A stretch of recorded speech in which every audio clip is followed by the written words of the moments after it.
করুন। মানুষ যখন মিথ্যা কথা বলে, নবী করিম সাল্লাল্লাহু আলাইহি সাল্লামের একটি হাদিস বুখারীতে বর্ণিত হয়েছে, তিনি বলেছেন মিথ্যা কথা বললে একটা সময় একটা বলে আরেকটা বলে মিথ্যা বলতে বলতে আল্লাহর খাতায় দুইটা তালিকা আছে আল্লাহর কাছে। একটা হলো মিথ্যাবাদীদের তালিকা, আর একটা হলো সত্যবাদীদের তালিকা।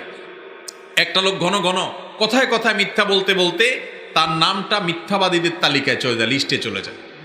আরেকটা লোক মিথ্যা না বলে সত্যটা বলার চেষ্টা করে, মিথ্যা এড়ায়, এই এড়াইতে এড়াইতে মিথ্যা বাদ দিয়া সত্য বলতে বলতে বলতে সত্যের অভ্যাস করে, নিজের মিথ্যা বলার অভ্যাস দূর করে, নিজের সঙ্গে লড়াই করে এবং কথা বলতে গিয়ে থেমে যায়, আরে আমি তো মিথ্যা বলছি, আমার নাম তো মিথ্যাবাদীদের তালিকায় যাবে।